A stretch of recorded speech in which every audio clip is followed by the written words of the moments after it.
എല്ലാവർക്കും നമസ്കാരം. ഞാൻ doctor Annmary Antony, consultant physician, Angamaly Rajagiri medical centre. ഇത് ഞാൻ പ്രധാനമായും സംസാരിക്കാൻ ഉദ്ദേശിക്കുന്നത് മൺസൂൺ രോഗങ്ങളെ കുറിച്ചാണ്.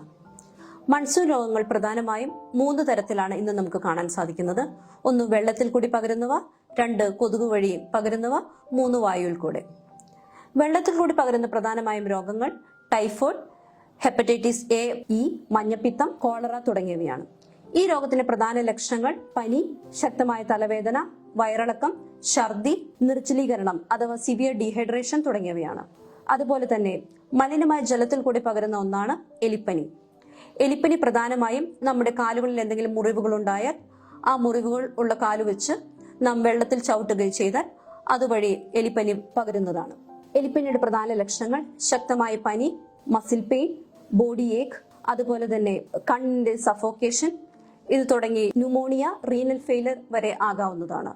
അടുത്തതായി പ്രധാനമായി ഞാൻ പറയാൻ ഉദ്ദേശിക്കുന്നത് നാം ഇപ്പോൾ കണ്ടുവരുന്ന ഡെങ്കിപ്പനിയാണ്. ഡെങ്കിപ്പനിയുടെ പ്രധാന ലക്ഷണങ്ങൾ ശക്തമായ പനി, സന്ധിവേദന, വയറിളക്കം, ഛർദി, തലവേദന, ബ്ലീഡിംഗ് മാനിഫെസ്റ്റേഷൻസ്. ബ്ലീഡിംഗ് മാനിഫെസ്റ്റേഷൻസ് പ്രധാനമായും നാം കാണുന്നത് മോണയിൽ നിന്നുള്ള ബ്ലീഡിംഗ്, അതുപോലെ തന്നെ സ്ത്രീകൾക്ക് മെൻസ്ട്രുവേഷൻ, അമിതമായ സാധാരണ നോർമൽ ഗതിയിൽ കാണുന്നതിനേക്കാളും അമിതമായ ബ്ലീഡിംഗ്, അതുപോലെ തന്നെ തലകറക്കം, പ്രഷർ കുറഞ്ഞു വരുന്ന ഇവയാണ്. ഈ ലക്ഷണങ്ങൾ എന്തെങ്കിലും കാണുന്നവർ ഉടനടി ഹോസ്പിറ്റലിലെത്തി വൈദ്യസഹായം നേടേണ്ടതാണ്. സ്വയം ചികിത്സ ഈ സമയത്ത് ഏറ്റവും അപകടകരമാണ്. എന്തെങ്കിലും ഭയങ്കര തലവേദനയോ ശരീരവേദനയോ ഉണ്ടാകുമ്പോൾ പെയിൻ കില്ലർ പോലുള്ള മരുന്നുകൾ ഒരിക്കലും ഉപയോഗിക്കാൻ പാടില്ലാത്തതാണ്. ഇങ്ങനെയുള്ള മരുന്നുകൾ ഉപയോഗിക്കുന്നത് വഴി എന്തെങ്കിലും ഉള്ളിൽ അൾസറോ ഗ്യാസ്ട്രൈറ്റിസ് പോലുള്ള സിംറ്റംസോ ഉണ്ടെങ്കിൽ അത് എക്സാജറേറ്റഡ് ആകാനുള്ള സാധ്യത എപ്പോഴുമുണ്ട്. അതുപോലെ തന്നെ ബ്ലീഡിംഗ് കൂടാനുള്ള സാധ്യതയും പ്ലേറ്റ്ലെറ്റ് കുറയാനുള്ള സാധ്യതയും എപ്പോഴുമുണ്ട്.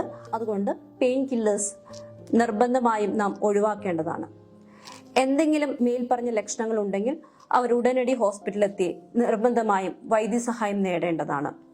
അതുപോലെ തന്നെ പ്രധാനമായും വായുവിൽ കൂടെ പകരുന്ന രോഗങ്ങൾ ചെറിയ ജലദോഷപ്പനി തുടങ്ങി മാരകമായ H1N1 ഇൻഫ്ലുവൻസ, ന്യൂമോണിയ വരെ.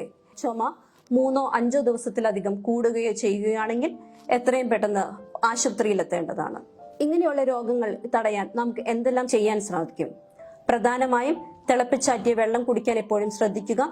നാം ചുറ്റുമുള്ള സ്രോതസ്സുകളിൽ കിണർ അഥവാ ജലസ്രോതസ്സുകൾ പ്രധാനമായും വൃത്തിയായി സൂക്ഷിക്കാനും ക്ലോറിനേറ്റ് ചെയ്യാനും ശ്രദ്ധിക്കുക. കൊതുക് വഴി വരുത്തുന്ന രോഗങ്ങൾ പ്രധാനമായും പ്രിവെന്റ് ചെയ്യാൻ കൊതുക് നിർമ്മാർജ്ജനം ചെയ്യുക എന്നതാണ് ഏറ്റവും പ്രധാനമായ കാര്യം. അതിനുവേണ്ടി മോസ്കിറ്റോ റെപ്പലൻസ് ക്രീം ഉപയോഗിക്കുക. വെള്ളം കെട്ടിക്കിടക്കുന്ന സ്ഥലങ്ങൾ മൂടാനും അങ്ങനെയുള്ള ഏരിയാസ് പ്രിവെന്റ് ചെയ്യാനും പ്രത്യേകം ശ്രദ്ധിക്കുക. അതുപോലെ തന്നെ ഫുൾ കൈയുള്ള ക്ലോത്ത്സ് എപ്പോഴും ധരിക്കാൻ ശ്രദ്ധിക്കുക. മേൽപ്പറഞ്ഞ രോഗങ്ങൾ പലതും വാക്സിൻ വഴി നമുക്ക് പ്രിവെന്റ് ചെയ്യാൻ സാധിക്കുന്നതാണ്. വാക്സിനേഷൻ ഫുഡായി ഹാൻഡിൽ ചെയ്യുന്നവർക്ക് cholera, typhoid, hepatitis A vaccine ലഭ്യമാണ്. അതുപോലെ തന്നെ 60 വയസ്സിൽ മുകളിലുള്ളവർക്കും ഡയബറ്റീസ്, ക്യാൻസർ തുടങ്ങിയ രോഗങ്ങളുള്ളവർക്കും ഇൻഫ്ലുവൻസ വാക്സിൻ എടുക്കാൻ എപ്പോഴും ശ്രദ്ധിക്കേണ്ടതാണ്.